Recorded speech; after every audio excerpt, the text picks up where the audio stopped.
इस वीडियो में आज हम बात करने वाले हैं रेलवे एनसीआर अप्रेंटिस 2022 के जो ऑनलाइन फॉर्म निकाले हुए हैं।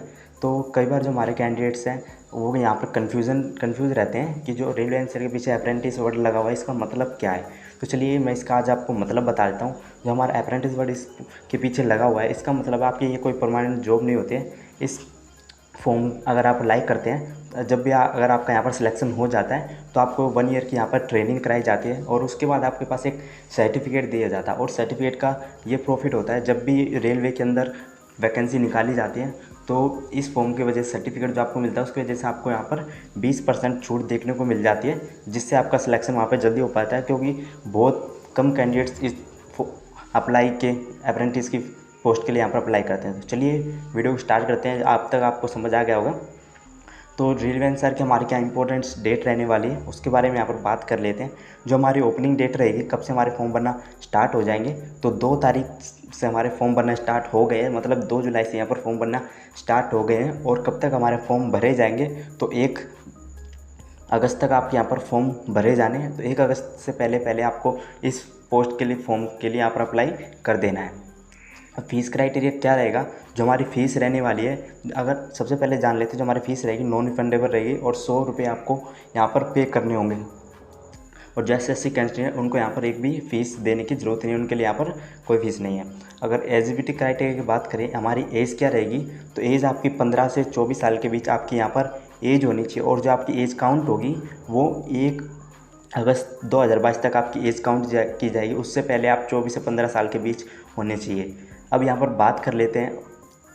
तो चलिए यहाँ पर अब एज कैटेगरी वाइज भी देख लेते हैं हम, कौन सी कैटेगरी में कितनी एज होनी चाहिए। अगर आप यूआर से बिलोंग करते हैं तो आपकी एज 1 अगस्त 1998 से 1 अगस्त 2007 के बीच आपकी एज होनी चाहिए, या फिर इन डेट्स तक आपकी एज होनी चाहिए। अगर एससी से बिलोंग करते हैं तो आपकी एज 1 अगस्त 1993 से 1 अगस्त 2007 तक होनी चाहिए। अगर आप ओबीसी से बिलोंग करते हैं तो आपकी एज 1 अगस्त 1995 से 1 अगस्त 2007 के बीच होनी चाहिए। अगर आप PWD-UR दोनों से बिलोंग करते हैं तो आपकी एज 1 अगस्त 1998 से 1 अगस्त 2007 के बीच आपकी एज होनी चाहिए। अगर आपकी चलिए अभी यहाँ पर क्वालिफ़िकेशन देख लेते हैं, क्वालिफ़िकेशन क्या होनी चाहिए।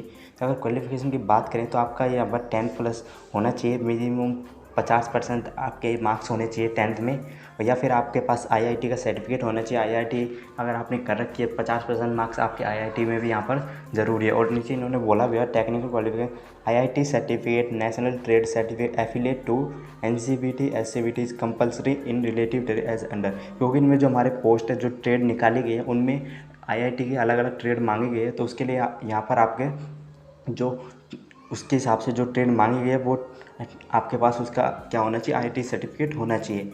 तो चलिए अब यहाँ पर बात कर लेते हैं सैलरी की, आपको यहाँ पर कितनी सैलरी मिलेगी। तो आप सैलरी यहाँ पर देख ही सकते हैं, मैंने मार्क किया हुआ है कि कितनी सैलरी आपको यहाँ पर मिलने वाली है। और इन्होंने यहाँ पर एक चीज़ और बोला है, अगर आप ये कोर्स कंप्लीट कर लेते हैं, यहाँ पर आपकी 1 मंथ ईयर की ट्रेनिंग दी जाती है। जब आप एक ट्रेनिंग कंप्लीट होती है तो यहाँ पर आपको एनएससी का एक सर्टिफिकेट दिया जाता है। जैसे उसमें उसकी मदद से क्या होगा, आपको 20% वैकेंसी यहाँ पर छूट मिलती है। जब भी कोई नोटिफिकेशन आता है आरआरबी आरआरसी की तरफ से, तो उनके जो पोस्ट निकाली जाती है आरआरबी आरआरसी की तरफ से, वहाँ पे आपको 20% छूट मिलेगी। क्योंकि आपने अप्रेंटिस का ये जो कोर्स है वो किया हुआ है। और अप्रेंटिस के लिए जो यहाँ पर टोटल पोस्ट निकाली हुई है 1664 पोस्ट यहाँ पर निकाली हुई है। और जो आपका वर्कशॉप रहेगा, जो पूरा प्रोसेस रहेगा, वो प्रयागराज, आगरा, झांसी और झांसी में रहेगा। अब बात कर लेते हैं मोड ऑफ सिलेक्शन की। सबसे इंपॉर्टेंट पॉइंट रहता है हमारे लिए। तो यहाँ पर जो मोड ऑफ सिलेक्शन रहेगा, आपका यहाँ पर कोई एग्ज़ाम कंडक्ट नहीं कराया जाएगा। आपके यहाँ पर मेरिट लिस्ट उठाई जाएगी 10th के एग्ज़ाम पर और आईआईटी के एग्ज़ाम पर। जो आपने 10th के क्लास में आपके जितने मार्क्स आए होंगे और आईआईटी में जितने मार्क्स आपके आए होंगे, उसके बेस पर यहाँ पे आपकी जो क्या मेरिट लिस्ट उठाई जाएगी। तो यहाँ पर अगर मिनिमम बात की जाए तो 70% से ऊपर आपके अगर मार्क्स आए हुए हैं आईआईटी और 10th क्लास में, तो इसके लिए आप ज़रूर अप्लाई कीजिएगा। और मिनिमम 50% तो आपके इसमें होने ही चाहिए।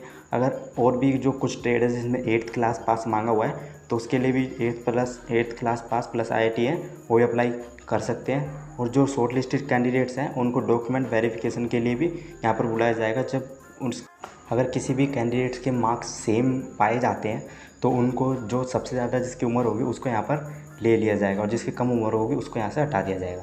अब इम्पोर्टेंट नोट्स की बात कर लेते हैं, क्या इंपॉर्टेंट कौन कौन इसके लिए क्वालिफाई नहीं कर पाएगा। तो सबसे मेन रहता है ये, तो यहाँ पर जो एसएससी मैट्रिकुलेशन 10th पास एनआईटी रिज़ल्ट जिनका 28 तारीख 6/2022 से पहले अगर रिज़ल्ट नहीं आता है तो इसके लिए अप्लाई नहीं कर पाएंगे।